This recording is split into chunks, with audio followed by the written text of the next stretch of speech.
Dave, you have an MVP vote this year. I'm not going to put you on the spot and ask you who you're going to vote for, but how close is this race right now? Yeah, that's the thing.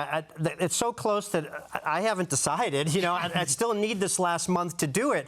And I think the knee-jerk reaction here, guys, that everybody is like Ohtani is the runaway here, and the numbers he's putting up, that's a good argument, but this is really a classic case of there's never been a full-time DH that's got voted in as the MVP before.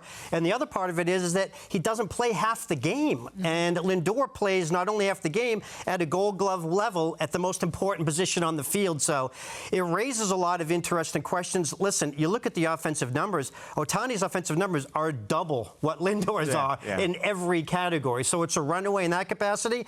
But you look at the war, like you mentioned, Niki, you know, that detracts almost a huge chunk, like a minus 13 of what Ohtani gets, and it balances right back out. And that's why Lindor's up. And again, when you're voting on this award, is it the most valuable or is it the most outstanding player? And that's the debate that comes up whenever we sit down to try to make do this award. Yeah, and Ohtani's going to be, what, 50-50 perhaps, right? We're going to get excited when Lindor gets 30-30 for the second time, or maybe he gets 35-35 this time. But I say it's Lindor's award right now, actually. I really do. And I say that because you take Francisco Lindor off the Mets team and you put a good shortstop there, not a great shortstop, but just a good one, they're nowhere near where they are right now. He has changed their team. He is the leader of their team. If he was not there to call that meeting, I know it's a meeting that we get too excited in the media about it, but if he was not there to do that, this season does not change. If he doesn't take a step in leadership, this season does not change. He's doing it all in the field, and like you said, Dave,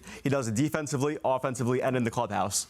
One thing I'll say on Ohtani, who I'd say is probably still the guy most likely to get it, team's going to be in the playoffs, is the interesting thing about Ohtani is, yes, he's a DH, but his circumstances for why he's a DH is a little different than typical guys. It's not because he's not capable. I think he'd be, you know, the way he runs, he'd be at least an average outfielder. Sure. But it is what it is. It's the reality. He has been DHing. But I just think, given the immense talent, he's not even pitching this year.